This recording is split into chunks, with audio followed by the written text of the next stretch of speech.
ట్విట్టర్లో ఒకడు మా హీరో టీజర్ బాగాలేదన్నాడు, అందుకే అతన్ని తగులుకున్నాం. ఇది సీరియస్గా తీసుకోండి. మాస్ జాతర మూవీలోని teaser dialogue. So Rajendra Prasad చెప్తున్నప్పుడు అడ్రస్ పెట్టు అంటే స్విగ్గీలో ఆర్డర్ పెడతావా, అడ్రస్ పెడితే ఏంది. సైన్స్ అంటే నాకు మస్తు ఇష్టం. ఇంటర్లో నాకు 100/100. ఇంటర్లో ఉన్నది 60 మార్క్సే కదా.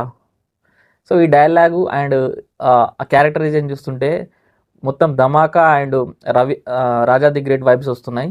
నాగవంశీ గారు ఏ సినిమా చూసినా కానీ ఈ మధ్యన ఆయన పేరే వినిపిస్తుంది. మొన్న వచ్చిన కింగ్డమ్, రేపు రాబోతున్న వార్ 2 అండ్ ఈ మాస్ జాతర కూడా ప్రొడ్యూసర్ ఆయనే. యాక్చువల్లీ వార్ 2కి అయితే ఆయన ప్రొడ్యూసర్ కాదు, బట్ వైఆర్ఎఫ్ వాళ్ళు నిర్మించినప్పటికీ మన తెలుగులో ఆయన డిస్ట్రిబ్యూషన్ చేస్తున్నారు. బట్ ఈ మధ్యన వచ్చిన రవితేజ ఫిలిమ్స్ ఏవి కూడా అంతగా ఆకట్టుకోలేదు.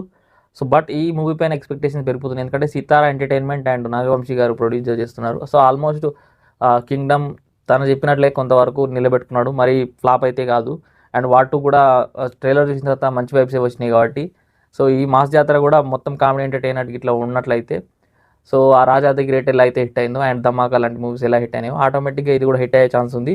So full on mad max entertainment, mad square ఎట్లయితే ఎంటర్టైన్మెంట్ ఉందో ఫుల్ ఆన్ కామెడీ ఎంటర్టైనర్ అయినా కూడా సో ఆటోమేటిక్గా రవితేజ ఫిలిమ్స్ పెట్టింది పేరు కామెడీకి. సో పెద్ద విషయం ఏం కాదు.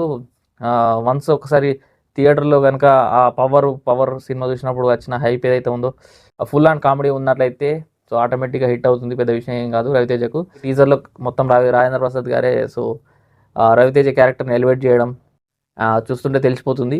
అండ్ ఇంకొక విషయం ఏంటంటే, సో ఇది మొత్తం పోలీస్ క్యారెక్టర్, రైల్వే స్టేషన్కి సంబంధించిన పోలీసు. బట్ అన్ని పోలీస్ స్టేషన్ తనకు సంబంధించిన డిపార్ట్మెంట్ తప్ప మిగిలిన అన్నిట్లలో వేలు పెడతా అంటాడు. Maybe is the railway police, కానీ అన్ని పోలీస్ స్టేషన్కి సంబంధించిన ఇన్ఫర్మేషన్ అన్నింటిలో వేలు పెడతా ఉంటాడు కావచ్చు. అదే స్టోరీ లైన్ అయి ఉంటుంది. అండ్ ఈ మూవీలో ఓన్లీ కామెడీ అని కాకుండా సో మొత్తం యాక్షన్ బ్యాక్డ్రాప్ కూడా ఉన్నట్లు తెలుస్తుంది. డిస్టర్బ్ చేశారనుకోండి చాలా వైల్డ్గా రియాక్ట్ అవుతారని రాజేంద్ర ప్రసాద్ చెప్పిన డైలాగ్ చూస్తుంటే ఓవరాల్గా టీజర్ చూసినప్పుడు అయితే నాకైతే నచ్చింది. సో మీకు ఎలా అనిపించిందో కామెంట్ చేయండి. Thank you.